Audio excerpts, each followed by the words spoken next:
اعوذ باللہ من الشیطان الرجیم بسم اللہ الرحمن الرحیم الحمدللہ الذی جعلنا من المتوسطین بولایت علی بن ابی طالب علیہ السلام۔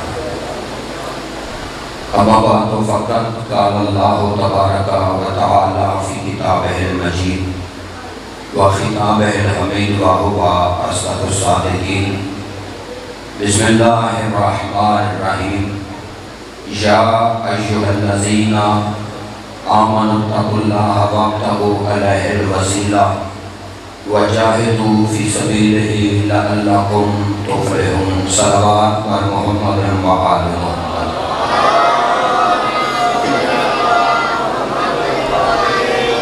دعائے رب کونین شہزادی کونین کے صدقے میں آپ سب کو اس بہترین عبادت کا بہترین اجر عطا فرمائیں۔ آپ جتنے مومنین و مومنات جتنے قدم چل کے میراث رسول کی صف عذاب پہ تشریف لائے ہیں، میرا اللہ آپ سب کو قدم قدم پہ ثواب عظیم نصیب فرمائے۔ ایک بہت بڑی دعا کرنے لگا ہوں، سارے آمین کہنا، کیونکہ اس سے بڑی میرے پاس آپ کے لیے دعا کوئی نہیں۔ پروردگار اس وقت تک کسی بھی علی اللہ پڑھنے والے مومن یا مومنہ کو موت نہ آئے جب تک وہ کربلا کی زیارت نہ کر لے۔ اللہ آمین کہنے والوں کو جلد زیارت نصیب فرمائے۔ بانیان کی مجلس اللہ اپنی بارگاہ میں قبول و منظور فرمائے، مالک ان کے رزق عزت اور وقت میں اضافہ فرمائے، اور ہر سال اس ذکر پاک کو بہتر سے بہتر انداز میں کروانے کی توفیق عطا فرمائے۔ آخری دعا مانگنے لگا ہوں جو ہر مومن کے لیے ضروری ہے کہ وہ ہر وقت مانگے۔ پروردگار زمانہ فسق و فجور سے بھر چکا ہے، ظلم و جبر کی انتہا ہو گئی ہے، مالک جتنی جلدی ہو سکے ہمارے زمانے کے امام کے ظہور میں تعجیل فرمائے۔ ان دعاؤں کی قبولیت کے لیے مل کے بلند آواز سے ایک صلوات سارے صاحبان پڑھیں۔ بسم اللہ کرتے اجازت بابا جی، کوئی لمبی چوڑی زحمت نہیں، یوں سمجھی کہ خاص خاص خبروں کا خلاصہ ہے جو میں آپ کے سامنے عرض کرنا چاہتا ہوں۔ متوجہ ہے ہم سارے بھائی، میں آپ کے ایک ایک چہرے کی زیارت کر رہا ہوں، آپ بھی کوشش کریں تھوڑی دیر مجھے دیکھ لیں تو میرا سفر آسان ہو جائے۔ بابا جی، اللہ قرآن مجید میں جب بھی ڈائریکٹ براہ راست کسی سے کلام کرتا ہے تو وہ ایمان والوں سے کرتا ہے، بے ایمانوں سے نہیں کرتا۔ آپ جی سرکار صاحب، شکریہ بھٹی صاحب، مالک ہر زادار کی زندگی دراز فرمائے۔ یہ پہلی سطر اگر سمجھ آ گئی تو اگلی باتیں میرے لیے بھی آسان ہو جائیں گی۔ میں گزارش کر رہا ہوں کہ اللہ قرآن مجید میں اگر کسی سے خود بولنا پسند کرتا ہے تو وہ ایمان والوں سے کرتا ہے، بے ایمانوں سے نہیں کرتا۔ چلو میں پھر سطر بدل کے کہہ دیتا ہوں، خدا کی قسم جب اللہ نے مومنین سے خطاب کرنا ہو تو پھر وہ ڈائریکٹ بول کر کہہ دیتا ہے یا ایھا الذین آمنوا، اے ایمان لانے والوں۔ اور ایمان والا وہ ہوتا ہے جو ابو طالب کے بیٹے علی کی ولایت کا اقرار کرتا ہے۔ پھر مجھے یہ سطر کہنے کا پورا حق ہے، اللہ جب بھی قرآن میں بولتا ہے علی والوں سے بولتا ہے۔ یہی سبب ہے کہ ایمان والوں کو اللہ خود حکم دے دیتا ہے۔ لیکن شیعہ سنی بھائیو دیکھنا میری طرف، جب اللہ نے کافر اور مشرکوں کے لیے کوئی پیغام بھیجنا تو پھر اللہ ان سے خود کلام نہیں کرتا، بلکہ پھر اللہ اپنے نبی سے کہتا ہے حبیب قل هو اللہ احد، حبیب تو ان سے کہہ دے وہ اللہ ایک ہے، وہ اللہ احد ہے، وہ اللہ واحد ہے۔ میں پہلی سطر کہنے لگا ہوں، مجھے ایک ایک بندے کی تائید چاہیے۔ جب اللہ کافروں یا مشرکوں سے قبلہ کوئی بات منوانی چاہے تو اللہ ان سے خود نہیں بولتا، بلکہ نبی سے کہتے ہیں، حبیب ان سے کہتے قل هو اللہ احد، ان سے کہتے وہ اللہ ایک ہے، وہ اللہ احد ہے، وہ اللہ واحد ہے۔ میں ہاتھ جوڑ کے کہوں گا پروردگار تو اللہ کل شیء قدیر ہے، مالک تو رحمان بھی ہے، تو رحیم بھی ہے، تو قادر بھی ہے، تو قدیر بھی ہے۔ تو قرآن میں خود کیوں نہیں کہتا کہ میں اللہ ایک ہوں، میں اللہ احد ہوں، میں اللہ واحد ہوں؟ مالک تو خود کیوں نہیں کہتا؟ عجب نہیں کہ آواز قدرت آئے گی، بغلے تجھے نہیں پتا۔ یہی تو میں زمانے کو سمجھانا چاہتا ہوں کہ جب میں اللہ اس نبی کے وسیلے کے بغیر تمہیں اپنی توحید منوانا پسند نہیں کرتا تو پھر بغیر وسیلے کے تمہاری بندگی قبول کیسے کر سکتا؟ آپ جیے سرکار سلامت رہے، مالک آپ کی زندگی اندراز کریں۔ یا جب میں اس نبی کے وسیلے کے بغیر تمہیں اپنی توحید نہیں منواتا تو پھر اس نبی کے وسیلے کے بغیر تمہاری عبادت مجھ تک کیسے پہنچے؟ خدا کی قسم اگر دنیا وسیلے کی منکر نہ ہوتی تو انہیں آج اتنے پورے دن نہ دیکھنا پڑتے۔ نہیں، شاید میں ہر بندے تک ابھی نہیں پہنچا سکا۔ سوشل میڈیا سے آج کل ہر بندہ باباجی ریلیٹڈ ہے۔ آپ نے دیکھا ہوگا کچھ دن پہلے لاہور میں ایک مولانا نے جھوٹا نبی بننے کا دعویٰ کیا ہے عورت اور دعویٰ کر رہی ہے جی میں نبی ہوں، حالانکہ اس کو اتنا ہی نہیں پتا اللہ نے 1.25 لاکھ انبیاء بھیجے ہیں، ان میں عورت کوئی بھی نہیں تھی۔ لیکن اس نے کہا جی معاذ اللہ نقل کفر نباشت، میرا بیٹا تمہارا 12واں امام ہے، میں نبی ہوں۔ خدا کی قسم یہ سزا مل رہی ہے بندوں کو اس بات کی کہ انہوں نے سب سے پہلے گستاخ رسول کو معاف کر دیا تھا۔ بھائی آج اگر تم نے اسے معاف نہ کیا ہوتا تو تمہیں یہ دن دیکھنا نہ پڑتے۔ خدا کی قسم 1400 سال ہو گئے، جس بندے کا دل کرتا ہے وہ اٹھ کے منہ اٹھا کے جھوٹی نبوت کا دعویٰ کر دیتا ہے کہ جی میں بھی نبی ہوں، مجھ پہ بھی وحی ہوتی ہے، مجھے بھی الہام ہوتے ہیں۔ کبھی شیعہ سنی بھائیوں آپ نے سوچا ہے کہ یہ لوگ جھوٹا نبی بننے کے دعوے کیوں کرتے ہیں؟ خدا کی قسم یہ دنیا جرأت نہ کرتی جھوٹا نبی بننے کی اگر مسلمانوں کی کتابوں میں انہیں گنجائش نہ ملی ہوتی۔ پتہ نہیں قاسم پر میں آدھا میرا جھولا کون سمجھے گا کون نہیں سمجھے گا۔ یہ بندے جھوٹے نبی اس لیے بن گئے کیونکہ ہماری کتابوں میں گنجائش ہے، ہمارے بھائیوں نے روایتیں لکھی ہیں،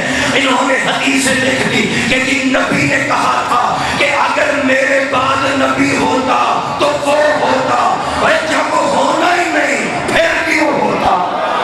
نہیں آخری آپ میں رحمت ہوتے رہنا یا آج بندے نبی اس لیے بن گئے۔ بابا جی میں پوری ذمہ داری سے اکارڈنگ ٹو دا ہسٹری میرا ایک لفظ ذمہ داری پہ ہے، میں 3 کیمروں کی موجودگی میں کہہ رہا ہوں، مقدر کی بات ہے مجلس میں کیمرے بھی 3 لگے ہوئے ہیں اور یہ اتنے ظالم ہے کہ بات کر کے منہ کرنے کی گنجائش نہیں دیتے۔ ہم تو ہر ممبر پہ دعا کرتے ہیں پروردگار اگر یہ ویڈیو کیمرے بننے ہی تھے تو کاش قدیر پہ بن گئے ہوتے، پھر آج ہم بندوں کو علی کی ولایت بڑی آسانی سے سمجھا لیتے، لیکن بندوں نے گنجائش دی تو لوگوں نے جھوٹی نبوت کے دعوے کیے۔ انہوں نے حدیثیں لکھ دی کہ جی نبی نے کہا تھا کہ میرے بعد نبی ہوتا تو وہ ہوتا۔ خدا کی قسم یہ فخر میری قوم کو حاصل ہے کہ ہمارے نبی سے لے کے اس ملونا تک جتنے بھی جھوٹے نبی بنے ہیں ان میں سے کوئی بھی علی کی ولایت کا قائل نہیں ہے۔ نہیں مجھے ایک بندے کی داڑھی چاہیے جتنے بھی جھوٹے نبی بنے ان میں سے کوئی بھی علی ولی اللہ پڑھنے والا نہیں۔ کبھی آپ نے سوچا ہے کہ علی ولی اللہ پڑھنے والا جھوٹا نبی ہونے کا دعویٰ کیوں نہیں کرتا؟ خدا کی قسم صرف اس لیے جب ہمارے گھروں میں کوئی بچہ پیدا ہوتا ہے تو ہماری مائیں اسے دودھ پلاتے ہوئے اپنی گود میں لوری سناتی ہے، بیٹا کہہ علی ولی اللہ، بیٹا پڑھ علی ولی اللہ۔ ہمارے ذہن میں بچپن سے ہی بیٹھ جاتا ہے کہ علی اللہ کا ولی ہے،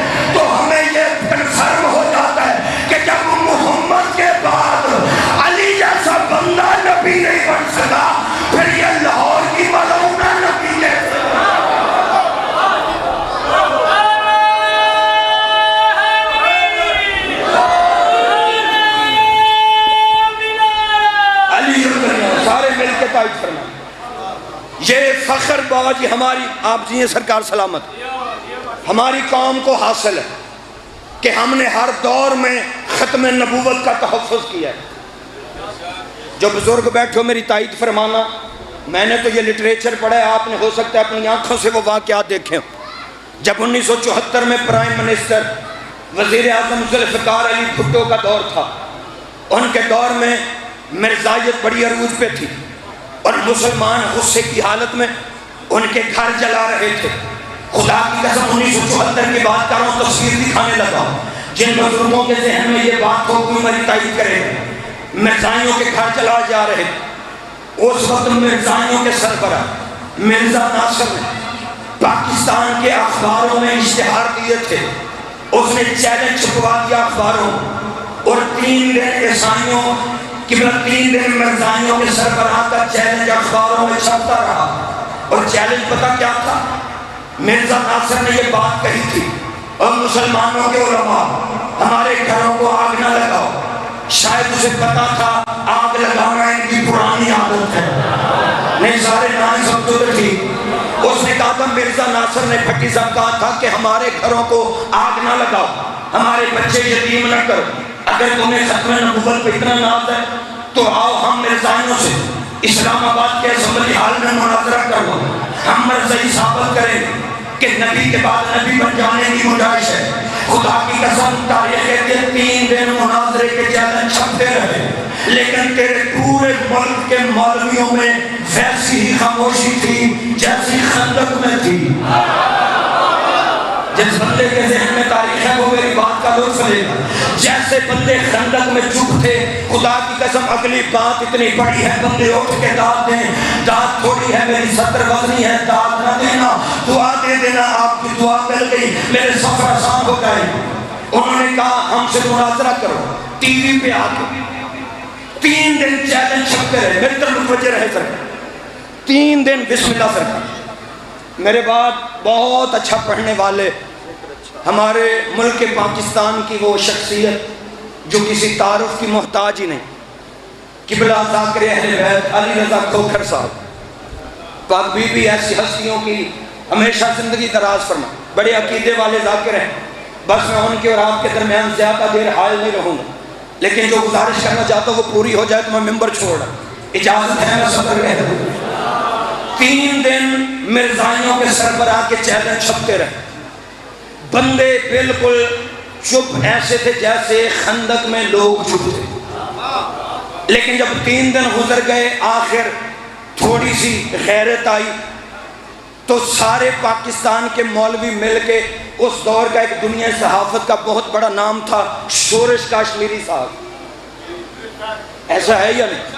سارے مولوی مل کے میں چھوڑوں گا تو کھوکھر صاحب پڑھیں گے، توجہ آپ نے کرنی، خیرات ہر کسی کے اپنے حصے کی ہوتی، ان سے بھی دعا لینے کے لیے جملے پڑھنے لگا، اور یہ وہ جملے ہیں جو زندگی میں آپ کے کام آئیں۔ سارے مولوی مل کے شورش کاشمیری کے پاس گئے اور جا کے انہوں نے کمال کی ایک سطر کہی، انہوں نے کہا قبلہ بات علم کی نہیں، علم ہمارے پاس بھی بڑا ہے، لیکن بات ہے مناظرے کی۔ وہ جو لائل پور میں شیعوں کے مولوی اسماعیل رہتے ہیں نا، اوئے ہوئے ہوئے، خدا کی قسم فخر کیا کرو، اس وقت میں بھی تیرے ملک پاکستان کے مولویوں نے علی جان ولی اللہ پڑھنے والے کا نام ہی لیا تھا۔ انہوں نے کہا قبلہ مبلغ اعظم کو، میرے دادا استاد ہیں قبلہ ریاض رضوی صاحب کے مرزا، انہوں نے کہا اسے بلانا پڑے گا، میں کائنات قربان کر دوں شورش کاشمیری کی اگلی سطر پہ۔ اس وقت موبائلوں کا قبلہ دور نہیں ہوتا تھا، شورش کاشمیری نے P T C L phone کا ریسیور اٹھایا اور اپنے کان سے لگا کے قبلہ کو فیصل آباد لائل پور میں مدرسہ آل محمد میں فون کیا، ادھر سامنے قبلہ نے کال رسید کی تو شورش کاشمیری نے جو سطر کہی، خدا کی قسم کائنات قربان اس سطر پہ، شورش کاشمیری نے بول کے کہا مولوی اسماعیل صاحب، میں نے نام تو آپ کا پہلے بھی بڑا سنا تھا، لیکن تیری اہمیت کا پتہ آج چلا ہے۔ نام تیرا میں نے پہلے بھی بڑا سنا تھا، تیری اہمیت کا پتہ آج چلا ہے۔ قبلہ یہ سارے مولوی مل کے میرے دروازے پہ آ گئے ہیں، ان کا یہ دعویٰ ہے کہ علم کی کمی کوئی نہیں، بات ہے مناظرے کی، لہذا آپ کو مرزائیوں سے مناظرہ کرنے کے لیے فیصل آباد سے اسلام آباد کے اسمبلی ہال میں آنا پڑے گا۔ جو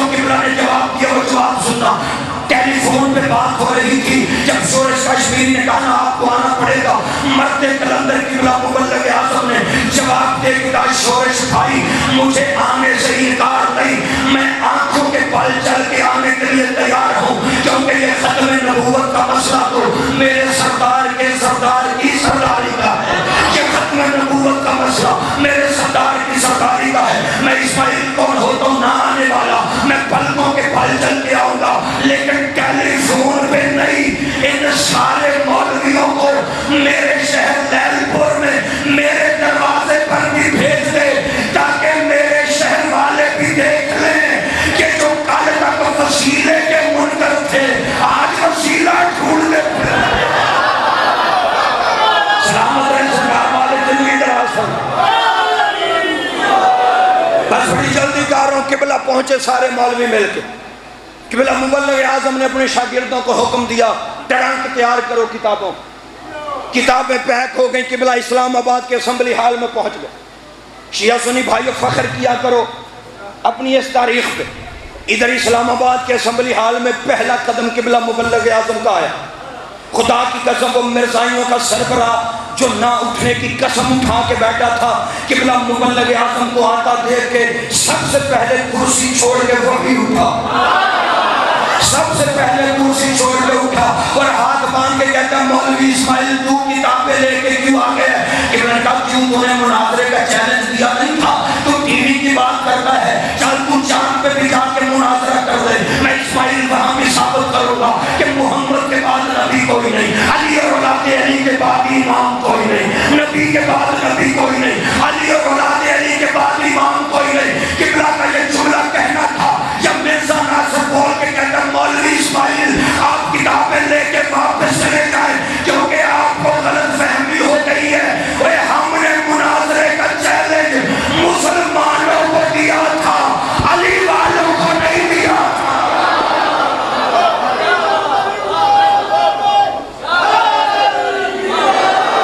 بس دو جملے کہنے کی اور اجازت ہے۔ اللہ نے کہا جب میں وسیلے کے بغیر تمہیں توحید نہیں منواتا تو پھر بغیر وسیلے کے تمہاری عبادت قبول کیسے کرو؟ اس لیے شیعہ سنی بھائیو اللہ نے اپنے اس نبی کو اپنے اور بندوں کے درمیان وسیلہ بنا کر بھیجا۔ 2 یا 3 منٹ کی فضائل کی زحمت اور ہے، میرا وقت تمام ہو گیا، لیکن 17 کو پڑھنے لگا ہوں جو میری زندگی سے زیادہ قیمتی۔ آپ کو پتہ ہے اچھا خطیب اچھے جملے بعد میں پڑھتا ہے تاکہ ہر بندے تک اپیل پہنچ جائے۔ میرے پڑھنے والے محترم ہے بیٹا سمجھ کے صرف 2-3 منٹ کی آپ سے قبلہ گنجائش طلب کر، قبلہ اجازت ہے نا؟ اللہ نے اس نبی کو وسیلہ بنا کر بھیجا۔ پتہ نہیں اگلی سطر کتنی آپ سنتے ہیں، یہ نبی آیا تھا وسیلہ بن کر، لیکن اللہ نے اس نبی کو جس ہستی کی گود میں بھیجا ہے نا اس ہستی کا نام ہے ابو طالب۔ چلو جو بندے اس بات پہ مجھے دعا دے رہے ہو، میں ایک ہی سطر پڑھتا ہوں علی کے باپ کے فضائل کی۔ میری ذاتی حیثیت کوئی نہیں، میری لاکھ توبہ، میرے جیسا کامل بندہ اس ہستی کی شان کیا پڑے گا جس کا بیٹا کل ایمان ہے، لیکن جو کہ وقت نہیں بابا جی آپ سے دعا لوں گا، سطر اتنی بڑی ہے۔ سرکار ابو طالب کی، سرکار عمران کی شان کیا ہے؟ اللہ نے ابو طالب کی گود میں رسول کو بھیجا، اور علی کے بابا کی شان یہ ہے، ایک ہی فکرے میں شان پڑھنے لگا، یہ سرکار عمران کی شان ہے کہ اگر میں اس مجلس میں بیٹھے ہوئے کسی بچے سے اٹھا کے کہوں بیٹا یہ لے قرآن رکھ کے آ، تو مجھے بول کر بتاؤ یہ بچہ قرآن کہاں رکھے گا؟ اونچی جگہ پہ۔ مجھے ایک ایک بندے کی رائے چاہیے، اگر میں کہوں بیٹا یہ قرآن رکھ دیا تو یہ قرآن رکھے گا اونچی جگہ پہ، کیونکہ اسے پتا ہے قرآن رکھا ہی اونچی جگہ پہ جاتا ہے، قرآن ہمیشہ اونچی جگہ پہ رکھا جاتا ہے۔ اب کوئی بولے یا نہ بولے اس کی اپنی مرضی، لیکن اتنا یاد رکھنا اللہ نے بھی مصطفیٰ کو اونچی جگہ پہ رکھنا چاہا، اسے ابو طالب کی گود سے کوئی اونچی جگہ نظر نہیں آئی۔ آخری سطر قبلہ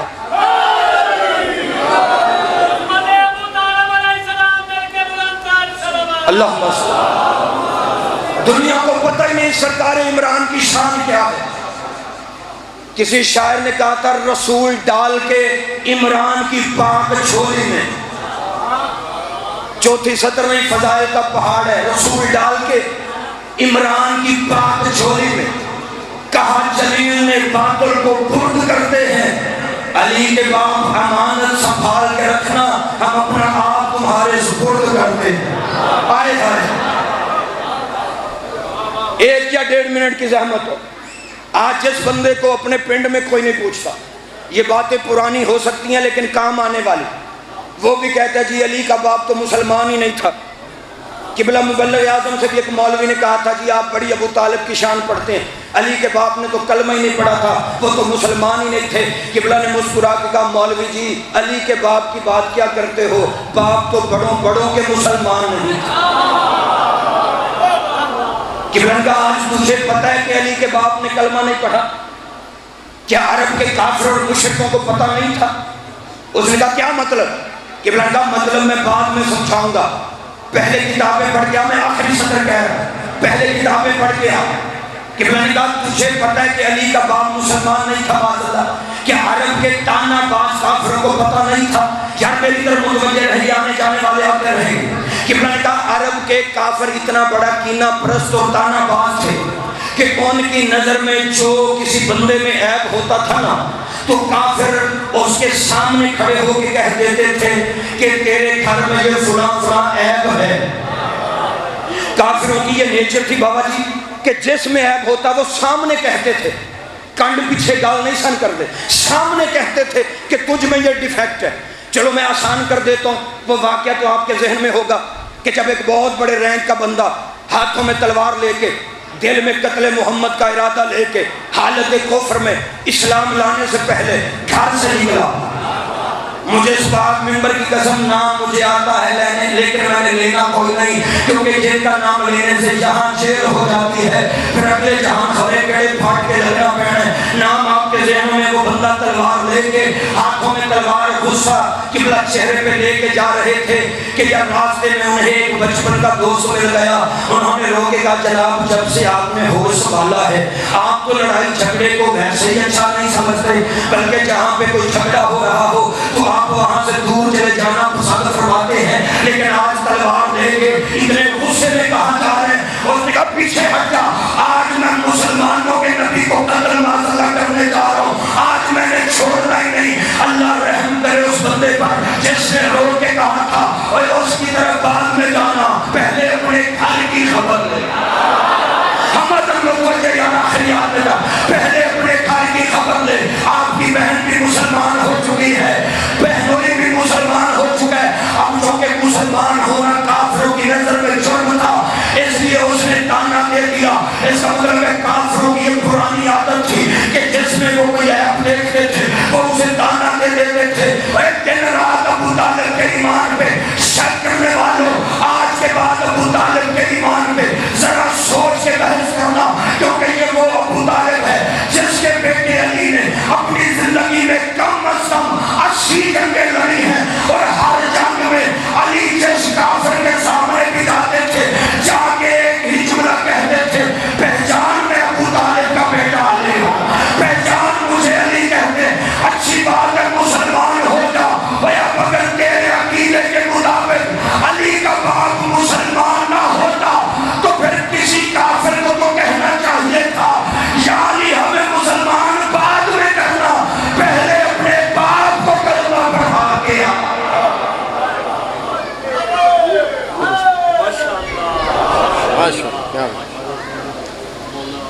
ماشاءاللہ